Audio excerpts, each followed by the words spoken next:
I mean, this is going to sound like a real crap answer. I don't think there is a bigger way to naturally increase testosterone than adequate sleep and reduction of cortisol. I think hypercortisolemia, stress, probably has the greatest negative impact behaviorally on the endogenous production of testosterone, probably through the pituitary gonadal axis. And, how much can it move the needle?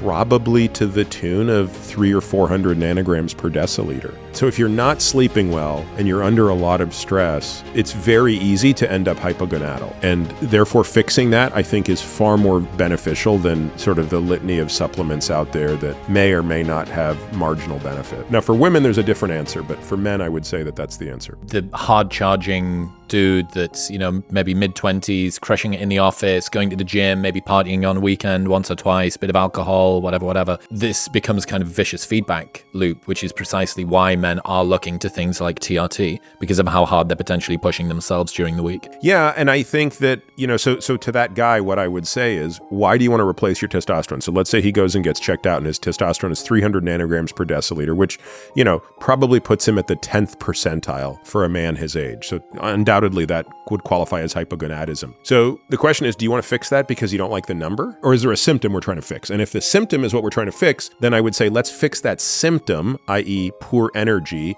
poor mood, poor libido. Let's fix that symptom by fixing these other things over here. And by the way, along the way, we might also improve your testosterone. I guess I don't treat that type of patient. So maybe someone who does is listening to me and saying, well, you don't understand, that guy, even though he's only 24, we're never going to get him out of that spiral if we don't normalize his testosterone. And that wouldn't be my approach, but I want to be mindful of talking about something I don't do for a living. What about women? Yeah, I think with women, we have one more trick up our sleeve, which is DHEA. So again, doing all of the normal behavioral stuff, but it's a little harder to make the connection in women. And this is something I actually learned kind of recently, because I used to be very dismissive of DHEA because in men, it has no effect whatsoever. But DHEA, of course, is what allows for adrenal production of testosterone. And the reason it has no impact on men is if you increase a guy's testosterone by 40 milligrams per deciliter, which is about what you're going to get from adrenal production if you maximize it, you don't move the needle at all. So taking a guy from 300 to 340 is doing nothing. But if you took a woman from 40 to 80...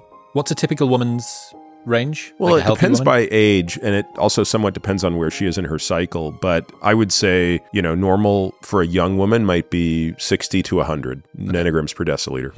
Yeah. So if a woman is, symptomatic and she's 30 and you take her from 30 up to 70 with just the addition of oral DHEA, that's a win. Are there risks? I mean, the biggest risks for women at that level are, the side effects, I would say, right? So you're looking at increased acne, maybe body hair. At that level, you're not going to get any of the other real risks that we see with TRT lower in voice, women. blah, blah, blah. Yeah, clitoral enlargement, voice deepening, and all that stuff. You're not going to get that at those doses.